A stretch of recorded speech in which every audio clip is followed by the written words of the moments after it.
Hello, bachcho. Let's read this question. So this question says, a person can throw a stone to a maximum distance of 100 meter.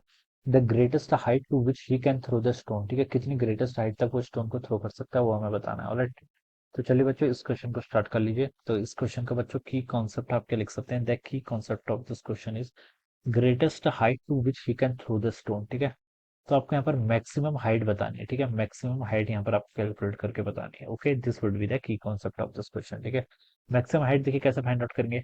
Height का देखिए बच्चों formula क्या होता है? Height होता है देखिए आपका मैक्सिमम हाइट का फॉर्मूला होता है u square sine square theta divided by 2 के equal. This is the formula for the maximum height, for the height. Okay, और हमसे बोल रखा है person can throw a stone to a maximum distance. Maximum distance देखिए कितनी देर की है उसकी। मैक्सिमम डिस्टेंस का फॉर्मूला होता है देखिए रेंज होता है आपका u square sine two theta divided by g के इक्वल। ये आपका 100 मीटर के इक्वल है। कितना आपका 100 मीटर। ठीक है, अब देखिए बच्चों आर अगर मैक्सिमम है तो इसके लिए देखिए आपका कैसे बता सकते हैं, यू स्क्वायर बाई जी, इस टर्म की कुछ वैल्यू की sine two theta. Maximum R को मैक्सिमम होने के लिए साइन टू थीटा की वैल्यू क्या होनी चाहिए? मैक्सिमम होनी चाहिए। साइन टू थीटा की मैक्सिमम वैल्यू बच्चों कितनी हो सकती है? 1 के इक्वल हो सकती है। कितनी हो सकती है आपकी? 1 के इक्वल हो सकती है। ठीक है, मैं बता सकता हूँ। ठीक है, साइन टू थीटा की मैक्सिमम वैल्यू बच्चों कितनी होगी? 1 के इक्वल होगी। ठीक है, तो यहाँ से मैं लिख सकता हूँ टू थीटा की वैल्यू कितनी होनी चाहिए? साइन इनवर्स 1 के 1। ठीक है, साइन इनवर्स 1 के इक्वल। ठीक है, और साइन इनवर्स 1 किसके इक्वल होता है? साइन 90 पर होता है ना 1 के इक्वल। कितने पर आपका? 90 पर।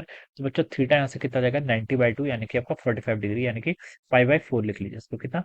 थीटा जब आपका पाई/4 के इक्वल होगा उस कंडीशन में बच्चों आप बता सकते हैं कि आपका रेंज क्या होगी? आपकी मैक्सिमम होगी। ठीक है, तो यहाँ पर से देखिए आपको यू स्क्वायर बाई जी की वैल्यू भी पता चल गई, कितनी आएगी आपकी? 100 मीटर के इक्वल। ठीक है, और मैक्सिमम हाइट के लिए आपको थीटा भी पता चल गया, कितना आना चाहिए? पाई/4 के equal.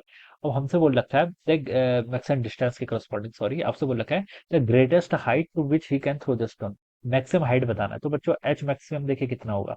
You square by two g. ठीक है, u square by two g. ठीक है, तो यू स्क्वायर बाय जी की मैक्सिमम वैल्यू कितनी? 100 के इक्वल है, तो टू जी है तो 100 मीटर डिवाइडेड बाय 2 कर लीजिए into sine square theta. Theta देखिए कितना था? 45 डिग्री के इक्वल आया था। साइन 45 कितना होता है आपका? 1/√2। 1/√2 का स्क्वायर करेंगे तो आपको 1/2 के इक्वल हो जाएगा। तो यहाँ से एच मैक्सिमम बच्चा आपका 25 मीटर के इक्वल आ जाना चाहिए। कितना? 100/4 यानी कि 25 मीटर, जो देखिए आपको डी ऑप्शन पे गिवन किया हुआ है। तो बच्चों क्या लिख सकते हैं? आपका ऑप्शन डी क्या होगा? इसके करस्पॉन्डिंग यहाँ से करेक्ट आंसर हो जाएगा। Alright, this will be the right answer of this question. So I hope you all understood this concept. All the best and thank you so much.